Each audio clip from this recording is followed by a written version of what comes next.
You mentioned earlier leadership, and as you know, somebody who brought out a new book on leadership is Henry Kissinger. And I must say that he's at the age of 99 still speaking out very boldly. And I must say that his most recent statement on China was among the strongest ones, saying that he's warned the Biden administration from pursuing what he calls, quote, endless confrontation, unquote, with China, and saying that this could lead to a catastrophic global war. I wonder, can't the Biden administration take some political cover from Henry Kissinger and say, actually, we would really like to, stand up to China, but guess what? This wise man, Henry Kissinger, said, okay, we've got other things to do. Is there any chance at all that Henry Kissinger can have any influence, real influence, in terms of pushing the Biden administration towards the center in terms of his policy towards China? Henry Kissinger is a very intelligent man. And at 99 continues not just to speak, but also write books. He just wrote his latest one. So, amazing. Amazing. One can learn a lot from him.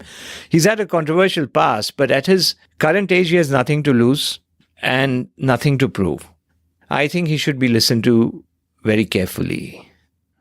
I do sometimes see signs, for example, in Jake Sullivan's recent speech that he made about China policy, the elements that make sense. For example, the argument that there should be guardrails to the competition, that there should be much more robust confidence building measures or CBMs, that there should be dialogue between the militaries. This is where the US has actually pressed China on having those dialogues, and China has resisted. So this is where China can do more. But again, all of these positives that one sees in the administration come with another side, which is what I would consider negatives, like making these gaffes on Taiwan. We've had at least 3 of them so far. Just generally the policy on Taiwan, policy on economics. We live in an age where wise people have their influence, but the politics of populism, the politics driven often by social media, political polarization, very narrow election defeats or losses, constituencies where elections go one way or the other through small attack ads or issues, make politicians anxious. To take risky steps is, the leader may want it, but there'll be some consultant telling them, Mr. President or Mr. XYZ, you might lose election there or here. There's a congressional election coming up, for example, in the United States. So I think we live in an age where wise people have less of a way to convince or let's say translate their advice into policy. Because of the dangers of electoral politics. And since we mentioned electoral politics, of course, one of the most important politicians in the United States of America is the Speaker of the House, Nancy Pelosi. Yes. And I'm glad you mentioned Taiwan, because one reason why we have succeeded in keeping peace in Taiwan for over 50 years, since Richard Nixon's path-breaking visit to China in 1972, was a kind of an implicit understanding by both sides, that the United States understood very well that China claimed Taiwan. And of course, at that point, the government in Taiwan also claimed all of China. Both governments agreed that they were one China and not two Chinas. What the bedrock of American policy towards China was captured in one short phrase called the One China policy. And in fact, recently, what's striking is that I was present when Vice President Kamala Harris spoke in Singapore. I was present when the Secretary of Defense, Lloyd Austin, spoke in Singapore, and they both emphasized the One China policy. So what is amazing is that despite this steadfast commitment to this One China policy, Nancy Pelosi, who's from the Democrat Party and not from the Republican Party, is making a very provocative visit to Taiwan, which actually could lead to a very sharp reaction from China.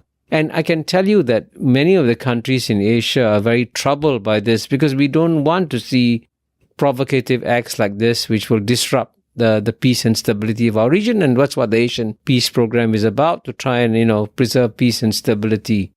I think the problem with these sorts of moves, to me, they're virtue signaling moves. They don't gain the United States anything tangential, anything material. A visit does not benefit the U.S. It's very hard to argue that it benefits the U.S. in any way.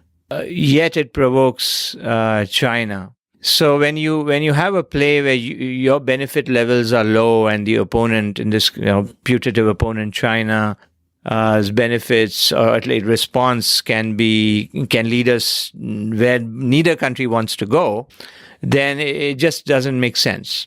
Now, the Biden team is clearly signaling to the speaker, who, by the way, has her own autonomy in this decision. This is not something the White House can stop. It's a different branch of government. The Congress is very proud of its independence in the U.S. system. And I think the Biden team has sent those signals. I think President Biden himself said the other day about something about the military not supporting this trip, because you have the party Congress coming up in China and later in the year. There's, of course, an election in the U.S.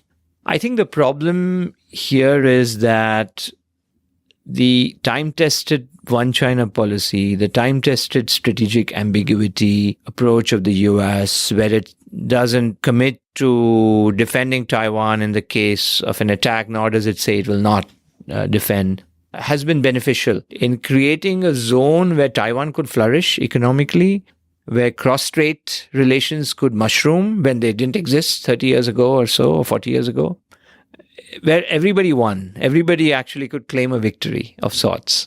Today, that one China policy is being eroded. The gaffes that are referred to by President Biden, which are getting harder to explain as gaffes, to be honest, even though each time the Biden administration made it a point to correct the gaffes. They have, but what happens? But the gaffes remain. Yes, what happens is a standard issue correction, that we still uphold the one China policy. There needs to be first of all, the gaffes should not continue, period.